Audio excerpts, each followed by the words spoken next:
Okay. Just ignore that. That's foolishly next door. So you just saw the video of the images that I took of the donor house across the way, and what I think the object on that's being mounted, I think, is a camera. If it isn't a camera, they're going through a lot of trouble to make it look like a camera, but I think it is a camera, and they've had it for a while, since 2015, and they had it mounted behind a window so that it could be more hidden and more inconspicuous, so that I think the intention was so that they could catch us in activity that they could use against us, because we caught them in many crimes, as I said before, computer crimes and other hostile activities and bullying. Also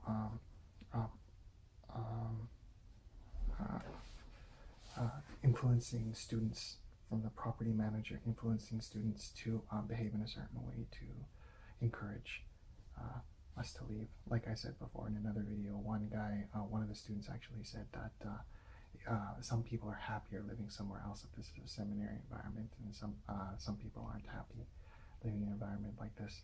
Some people might be happier living somewhere else. And that was right after he asked me how long I was going to live here. And like over and over and over, almost on a daily basis, things like this happen. So, and it's a very toxic environment. It's very, very obvious that the Anglicans want to control everything, and it's been like that since 2013. They won't leave our computers alone, and they won't give you any peace. They're constantly asserting their presence, and I don't know how many times harassment and bullying behavior has ensued. Now, with the camera, in August, they put a camera, I think, in the window, and with the camera in that location, it was shining. It was able to view our window. When one day, for example, this is what I mean by catching us in behavior that's they could use against us. One day, one of the units said that they went away on a short trip, and they had their friend come and feed their cat, but their friend went to the wrong door, and they just ended up coming to our door. Well, I saw the guy before, and he went to that door before. He knew where the door was. I saw him walk into the unit, and he looked right at me. He knew who I was. He knew my unit was not their unit, and yet still he stood back from the unit. He stood back from my door and stood about 2 meters away, in direct line with where that camera was. And I knew that that's why he was doing that he wanted to be in view of the camera, so that if I got angry and came outside and pummeled him, it would be on camera. Matter of fact, I said to my partner, I said, if someone comes to the door and puts keys in the door, I'm going to go out, I'm going to beat the crap out of them. I just wanted to say that to see what would happen. And sure enough, a short time later, someone came to the door and put keys in the door. Coincidence? I don't know. It seems like a lot of coincidences happen here. Lots and lots and lots. So that happens quite often, where certain activities take place, and it's almost as if they're kind of like egging you or instigating you to come out and make a scene. So now that I've been talking about this on YouTube, as soon as I start talking about this on YouTube, as soon as I start talking about how they survey people and how they watch people and how they harass people, the light comes up, or the image, or the camera comes out from hiding, and you see from those images, even though the lighting is really bad, and it's taken with a long lens, you can see there's a glow in the window. With the naked eye, I could see it much more clearly. But after I start talking about this on YouTube videos, I start talking about how they harass and how they survey and how they watch and how they try to entrap you. It comes out from the hiding and it goes on the wall. Now, this is exactly what they do all the time. They go and do something, and if you don't catch them, if you don't notice, they keep doing it. But if you catch them, they pull it out, and then they create a backstory. They create a myth to justify their behavior. Oh, it was never there. Oh, that's just a little light you see, that's a night light. Well, then how come it moved from one window to the other window? And how come the flare moved all the time, as if it was a lens moving, rotating? Oh, no, no, I don't know what you're talking about. What are you talking about? This is the way they do things all the time.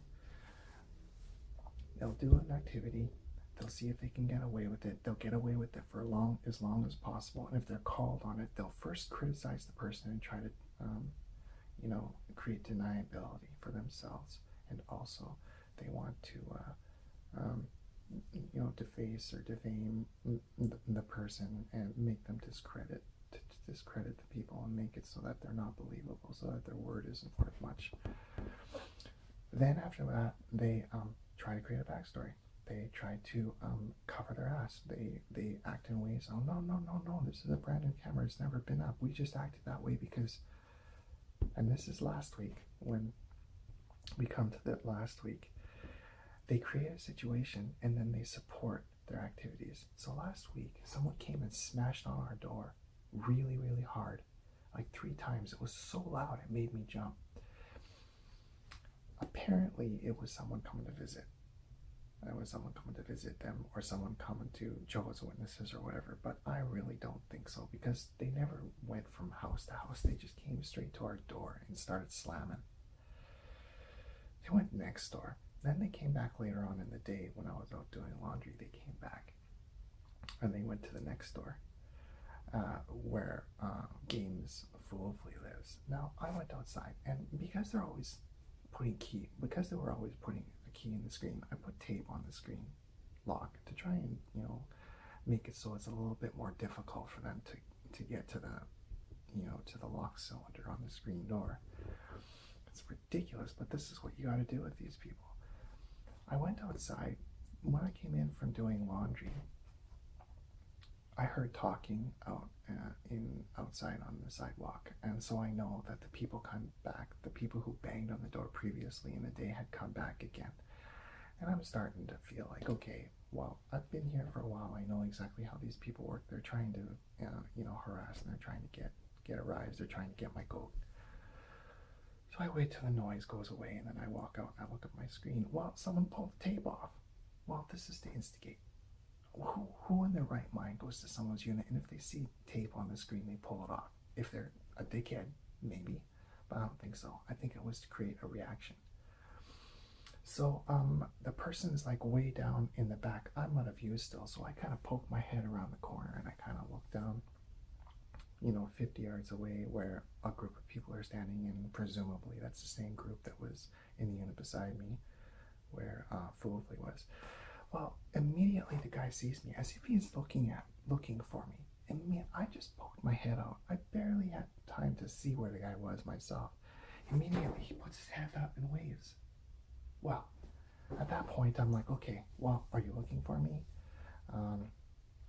Are you the same guy who was here earlier in the day smashing on my screen door? You guys trying to, okay, fine. So I yell out, huck off. Once I said it. Just stay away from me. Don't bother me. Anyways, the very next day, or a day later, I'm not sure if it was 1 or 2 days, the camera goes up. So you see, they instigated. This is the story they always do. This is what they always do.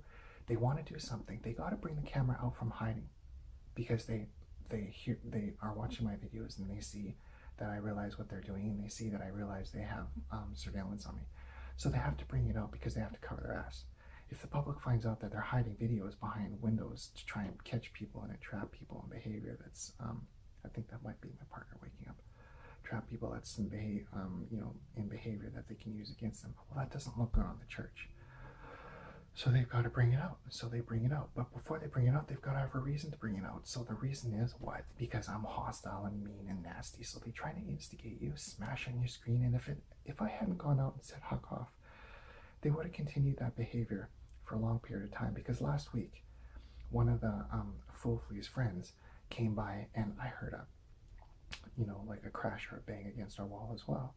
And someone had dropped a cooking container just by accident on the ground. Well, that was a hell of a sound, just by dropping a cooking container on the on the ground. So the leading up to installing the cameras, there was activity that suggests that they were trying to instigate and trying to, get my goat and create a rise and get me outside and, make a big stink, so they're like, ooh, that type of thing. And after that, the camera goes up.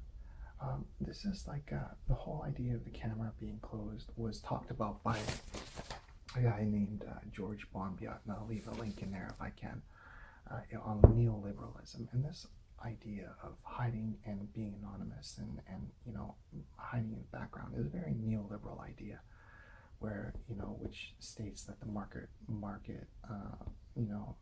rewards the people that deserve to be rewarded. And Baird is very much neoliberal, and he's an Anglican, and these Anglicans are very much in all their activities neoliberal. And this whole concept of hiding something and then creating a myth after to try and cover that up, that's a neoliberal idea as well. So to me, having the surveillance up there, fine, whatever, but creating a myth to make somebody look bad and then justifying having a camera up because of that, to me that's entrapment, and to me that's harassment, to me that's wrong. And yet they do this all the time. So there you go, another example of behavior that I think that is really dishonorable, and which happens all the time with these Anglicans and these more theological Bible students.